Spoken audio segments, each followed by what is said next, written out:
Yo, it's Shiest, yeah, you know I'm a veteran. For those of us who've been in the game dedicated, long time, we will get whatever we want at some point. How do you think we get that? What is the step to getting to that?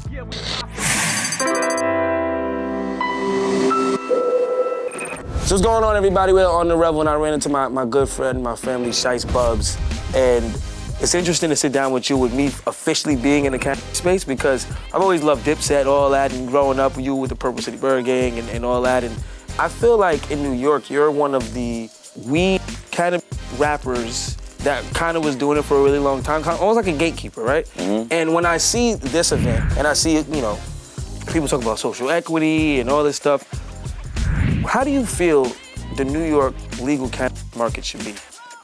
How do I feel like it should be? Yeah, because from what it looks like right now, do you think it's good, or would you go about it a different way? I feel like in New York, they're messing up a lot when it comes to cannabis and the culture.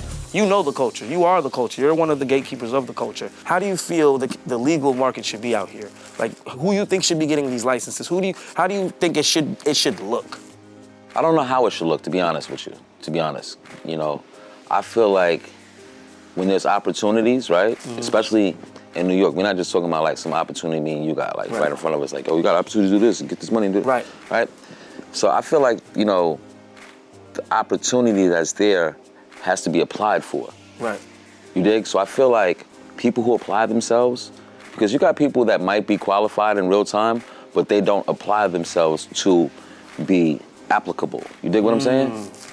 I like that. Feel me? So it's like, yeah, you're doing all this, but you didn't apply, you didn't do any due diligence with your paperwork or whatever the case, or even if you got a stump, it might be something that you're not realizing that's making the game go like that. Like, so for a person like me, who's in entertainment, I'm a marketing genius as opposed to Kim.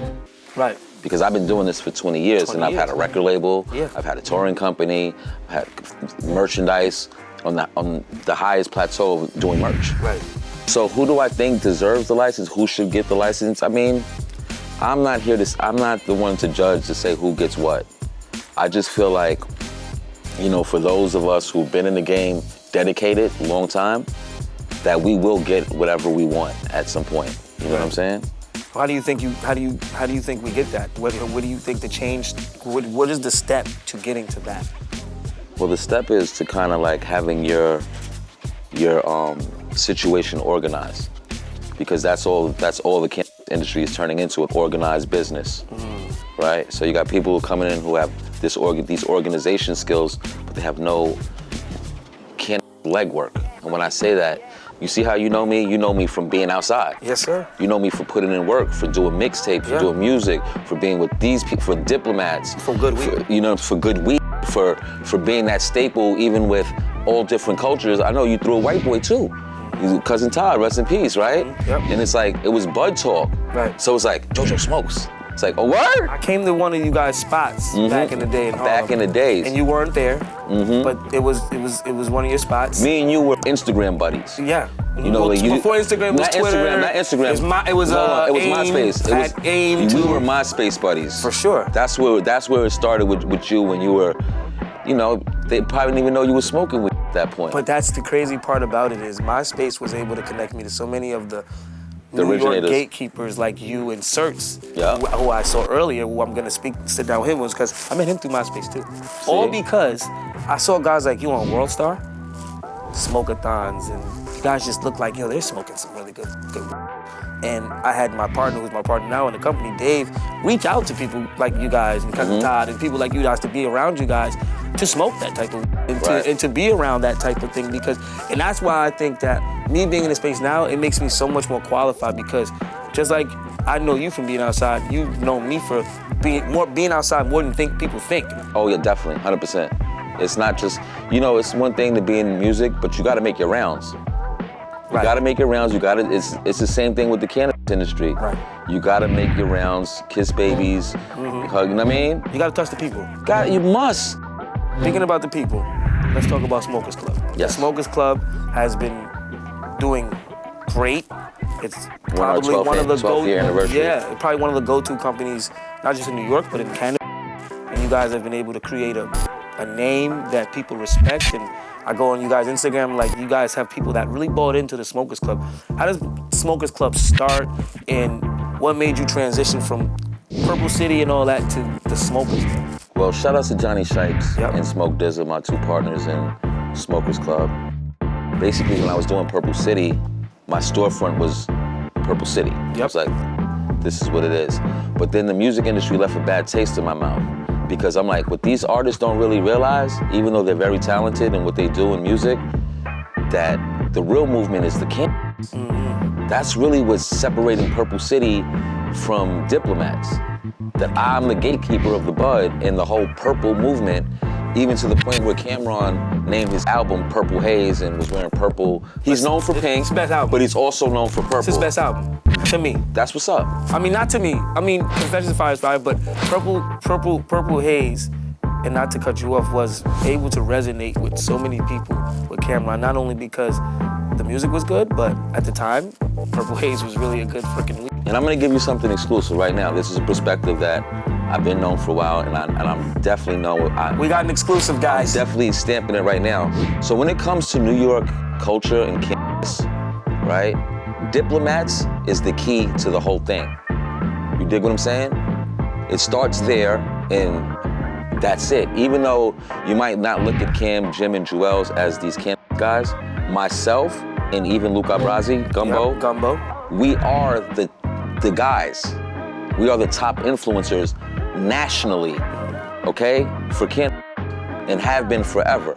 You know what I'm saying? Smokers Club Tour is a national tour that has included the top names in hip hop and cannabis. Yeah, for sure. I mean, The top of the food chain. I'm talking about, you know, the people that we look at, you know, and we're like, those are the Mount Rushmores of this Of the cannabis, of the rappers. music. You know, excluding Snoop. You know what I'm saying? Because Snoop is the god. We know Snoop is the Godfather. Shout out but to then you Uncle got Snoop. Be Real. You got Method Man. Wiz Khalifa. And you got Redman. Yeah. You got Wiz Khalifa. You got Currency. You know what I'm saying? You got Berner. You got Shiest Bubz. You feel me? You got Smoke Dizza. You got Smoke Dizza, the young Kush God. You feel what I'm saying? Yeah, you guys have definitely been able to not only have a successful cannabis And you got clothing brand. you got the locks. Right, I forgot. Yes, you do. And even though it was like Locks versus Dipset, don't forget that Dipset always created the trend Right. as far as fashion and things to follow. And cannabis was like a fashion tool to us back in the days. It wasn't just, it was like I dress in all purple for 3 years straight, 4 or 5 years straight, every day. I think that's what a lot of these big companies that are coming out don't understand. They will don't never the culture. understand. They'll never understand the culture. They just think they can throw out any weed and we're gonna buy it. That's why on the podcast I was trying to let it be known that the person sitting me from Certz to Pizza Pusha to Alexis and myself, we've made millions, not in an entirety, but monthly, netting millions monthly for years. So if you're getting into the game and you haven't, you know, made over $100,000 yet, or 200,000, you know, you can't really come at us and toot your nose or act like you're doing something so big and expect us to completely respect it when, you know, in our eyes, and you know, not being respectful could be like, you know, food chain. But speaking on that, you, Certz, Pizza Pusha, all these people, and you guys not having the licenses. Mm-hmm. And when I'm going back to saying who deserves it, you don't think that you guys should be the first in line? We already make money. And that's what I want to do. You guys even want the license? We've done it. This is how I look at it. I've done it so long, marketing so long, I don't actually need to own a store to make the money and to be content in the cannabis space. Right. You know what I'm saying? Like people who have these big visions and dreams. I think big, but I think so big to the point where I don't want to blow it up, but I smoke and I make appearances, and that's how I make my money, as well as being extremely 30 years of knowledge in cannabis. Right. And not just by book smart, I'm talking about hands-on for years, in the trenches, jail involved, being a victim of the war on drugs for 20 years, the whole 30 years. It just ended. Right, it's your history speaks for itself, your education speaks for itself, and before we get out of here, I wanted to kind of speak on, obviously, Smokers Club has been able to establish themselves as a good cannabis brand and clothing brand, but I want to talk about the events you guys throw, which you brought up briefly. Mm-hmm. The events you guys throw are amazing, but what made you say we need events? Is it strictly like community building? Because when I think about events like that, that's the most important part in Canada, is bringing the like-minded people together in one spot that love the same type of music and want to smoke good weed, just enjoy a good time. So what was the whole driving factor behind that? Shout out to my brother Jonny Shipes. At the end of the day, when Smokers Club started, it started from my crib. It started from us having big sessions in the crib. Smoke sessions? Smoke sessions. And basically being in the music industry and having industry friends and smoking. So that's always popular. That's always some fun shit, right? So we went to South by Southwest and, we seen we got inspired by a concert. It was like, oh shit, we could do this too. We could actually make a tour out of this shit. And, I already took and turned it into a record label. So this was just another evolution of, making something else out of cannabis that's not actually illegal and selling weed. So we turned it into this whole tour thing, and K.R.I.T and Currency, Dizza, myself, we went out on the road, and it started. And it started just like that. And we kept going, and it kept getting bigger. And Jonny Shipes having cinematic music at the time, people just wanted to be in the loop of what we were doing. It just worked for us. And my role in Smokers Club as far as the shows is to host the shows. Right. Which you do well. Which I used, because what happened was when I used to do music, I was basically the host of the mixtapes. Right. Right. I never really wanted to be the rapper. That kind of happened by accident because of my, the way I dress and. People just were interested in you as a character, as a personality. They were. Because you are a personality. And, and I was going to get into that because I know this could be the last thing, but it's safe. I feel like it's safe to say that, license or not, people are going to come to you because of who you are. They're coming to these legacy owners or growers because of the person, not because of the weed they have or whatever it is. They're buying into the person because you guys have been in control of the culture for so long. They want to win. Exactly. They see the future in this. A lot of people ask me, what's the future? I'm like, live in the present. Do your work today, because as time goes on, that work that you did today will stand the test of time when you're looking back and you're having stories. Just like I have thousands of stories in Canada because I put the work in and I was there always doing that, whether it was big or small. The smallest thing I did, which was going to jail, right? Because that's some loser shit to go to jail. In the overall grand scheme of things, you don't want your parents to be like, oh, Jojo got locked up. Well, I did. You did, but it's not a good feeling at the end of the day. No, and you're like, nah, I'm not doing that no more. We're gonna curve that. Right. And you gotta find better ways and smarter ways, but. And that's what I'm saying.